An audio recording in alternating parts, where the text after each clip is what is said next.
The final comment before I let you go for the salah break, which is in a minute inshallah, just to get the introductory comments out of the way, is that this year, when the Makkah was conquered, which is what the majority of scholars say, the word Fath in this surah, victory, is referring to Fath Makkah, the conquest and the opening of Makkah.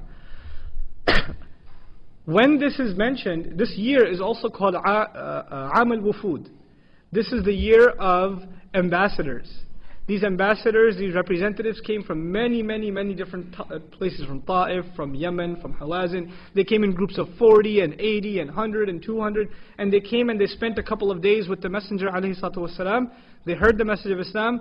The whole bunches of them would accept Islam, take it back to their tribes, and the entire tribe would become Muslim. So in a very short amount of time, a lot of different ambassadors from all over the Arab world came to meet with the Messenger ﷺ in this particular year, and people started accepting the religion, multitude after multitude after multitude. Contrast this with the Messenger going to the people. A decade ago, the Messenger is going around delivering the message and people are laughing at him. And now the Messenger is sitting in Makkah and people are coming to him to learn about Islam. How Allah turns the tides, and how Allah Azza wa Jal gives aid to His Messenger sallallahu alaihi wasallam. Now just a small historical comment. When Makkah is conquered, first of all, it's the only magnificent conquest of its kind which does not lead to bloodshed and violence. Any people being overcome by another people leads to bloodshed and violence, but there is none. Handful of skirmishes here and there, but overall there's no bloodshed. Second of all, it is the only incident of its kind where the military doesn't take advantage of its victory and goes and loots homes and executes and nothing. Actually, the public address is لا تثريب عليكم اليوم. There's no harm that will fall upon you today. These are the words of Yusuf alayhi salam when he overpowered his brothers.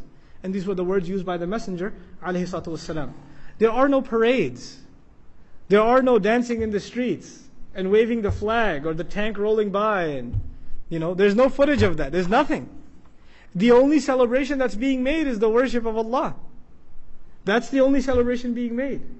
Because when any other army wins, they give credit to themselves and their nation. When the believers win, who do they give credit to? They give credit to Allah. This is not the time to celebrate, this is the time to thank Allah. Even the Messenger enters in a state of sajda, sallallahu alayhi wasallam. And the first thing they do is clean up Allah's house. Subhanallah. It's a unique victory in the history of the world. It's a unique conquest. We haven't seen any conquest like this in the history of the world. Subhanallah. Now we come to the second ayah. وَرَأَيْتَ النَّاسَ يَدْخُلُونَ فِي دِينِ اللَّهِ أَفْوَاجًا. The first word in this ayah is رَأَيْتَ. And you saw, or you will see, depending on which opinion we take that was mentioned in the first part.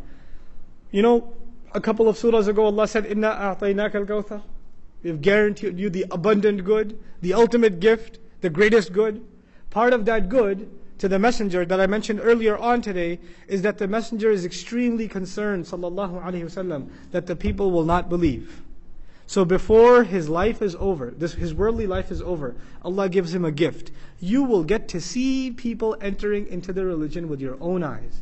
وَرَأَيْتَ is for Rasulullah sallallahu alaihi wasallam. It's a continuation of the second person that's been going on in all of these surahs. In all of these surahs, one way or another, Allah is talking to His Messenger. So the Messenger ﷺ is so worried that people won't believe. They will not believe. فَلَعَلَّكَ بَاخِعُ نَفْسَكَ عَلَى أَثَارِهِمْ. In regards to specifically the Christians, but other places, even other people.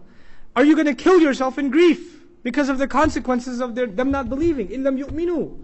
If they don't come to believe, and Allah gives them a gift, you will watch them believe with your own eyes. So وَرَأَيْتَ النَّاسِ. Now, the first message of the surah was the victory of Islam. The second message of the surah is tasbih and hamd and istighfar, specifically directed to the Messenger of Allah sallallahu alaihi wasallam. Let's look at these connections bit by bit. At-tasbih huwa at-tathhir. Tasbih is a means of purification. Tasbih is purification. Now that the house of Allah has been purified of idols, now it is the time to purify the hearts as well. This is the perfect time to purify the hearts as well. So one is the purification happening on the outside, the other is a call for purification of what is inside. The fa makes it very clear, the fa in the ayah, fa sabbih bihamdi, fa sababiyya. In other words, because the things that have happened, the victories that have come, because of them you should make tasbih, so the two have been connected.